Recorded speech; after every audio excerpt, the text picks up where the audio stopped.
Top 10 Pivotal Battles of the American Civil War. The American Civil War, fought between 1861 and 1865, wasn't just a battle of muskets and cannons. It was a clash of ideals, a struggle for freedom, and a war that shaped the very fabric of the United States. Today, we're diving deep into the top 10 pivotal battles of the American Civil War. These are the clashes that turned the tide of history, determined the fate of millions, and still echo through time. Buckle up, because this journey will be as thrilling as it is enlightening. Before we march into the battles themselves, let's set the stage. In 1861, the United States was a divided nation. The industrial North and the agrarian South clashed over issues of slavery, states' rights, and economic policies. When Abraham Lincoln was elected president, 11 southern states seceded, forming the Confederacy. What followed was a 4-year war that claimed over 600,000 lives, a conflict both brutal and transformative. Now let's count down the top 10 battles that defined this tumultuous period.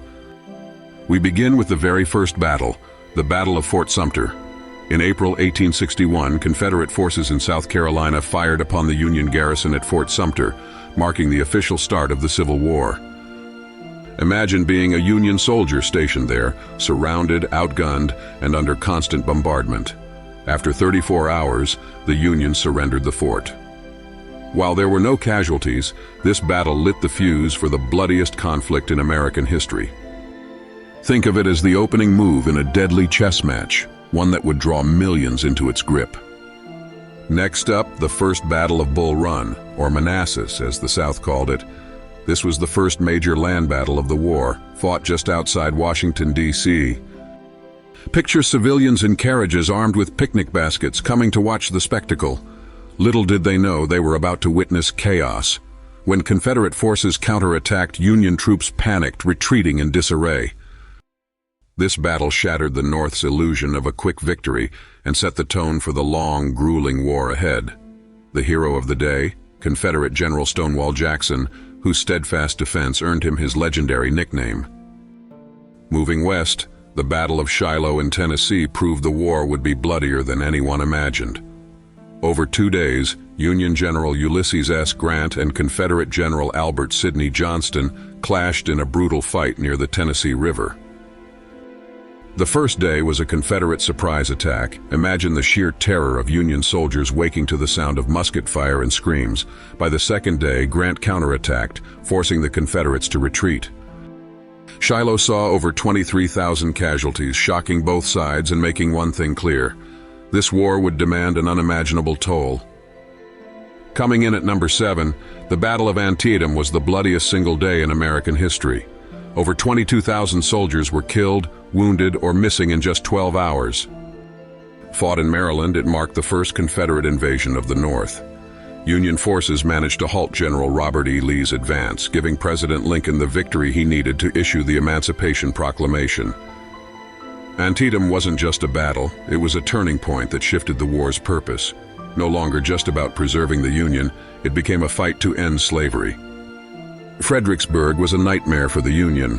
General Ambrose Burnside led a series of frontal assaults against entrenched Confederate positions on Marye's Heights. Picture waves of Union soldiers charging uphill, only to be mowed down by Confederate gunfire. The result was a devastating defeat for the North, with over 12,000 Union casualties. For the Confederacy, Fredericksburg was a moment of triumph, showcasing their defensive strength. But this victory would be short-lived as the tides began to shift. Our countdown brings us to Chancellorsville, often called General Robert E. Lee's greatest victory, but it came at a terrible cost. In this battle, Lee faced Union General Joseph Hooker, who commanded a significantly larger force. Outnumbered 2-1, Lee made a bold move. He divided his army and sent General Stonewall Jackson on a risky flanking maneuver. Picture the surprise of Union troops as Jackson's men emerged from the thick Virginia wilderness, attacking their exposed flank. Though the Confederates triumphed, the victory was bittersweet. Stonewall Jackson was accidentally shot by his own men during the battle, and later died of complications. His loss dealt a massive blow to Confederate morale, even as their victory solidified Lee's reputation as a brilliant strategist. Coming in at number 4, the Siege of Vicksburg was a campaign of endurance, ingenuity, and resilience. Vicksburg, Mississippi was key to controlling the Mississippi River, and Union General Ulysses S. Grant knew it. For over 6 weeks, Grant's forces bombarded the city while Confederate soldiers and civilians endured starvation and disease. Imagine living in caves dug into hillsides, rationing food to survive, and hearing the constant roar of artillery. When Vicksburg fell on July 4, 1863, it effectively split the Confederacy in two, giving the Union control of the Mississippi. Coupled with the victory at Gettysburg, this marked a turning point in the war. At number 3, we have the Battle of Gettysburg, often called the high water mark of the Confederacy. Over 3 days, Union and Confederate forces clashed in the small Pennsylvania town of Gettysburg. Day 1 saw the Confederates pushing Union forces back. On Day 2, fierce fighting erupted at places like Little Round Top and Devil's Den. And on the 3rd day, Lee ordered the infamous Pickett's Charge, a disastrous assault across open fields that ended in massive Confederate losses. Gettysburg was the bloodiest battle of the war, with over 50,000 casualties. It marked the beginning of the end for the Confederacy, and just months later, President Lincoln's Gettysburg Address redefined the war's purpose, ensuring the fallen had not died in vain. At number 2, we move to Georgia and the Battle of Atlanta. This pivotal clash was part of Union General William Tecumseh Sherman's campaign to cripple the South's infrastructure and economy. Atlanta, a major railroad hub and industrial center, was vital to the Confederacy. When Union forces captured the city after intense fighting, it was a devastating blow to the South. Sherman didn't stop there. His infamous March to the Sea followed, leaving a 60-mile-wide path of destruction. The fall of Atlanta also bolstered Northern morale and helped secure Abraham Lincoln's re-election in 1864, ensuring the war would continue to its conclusion.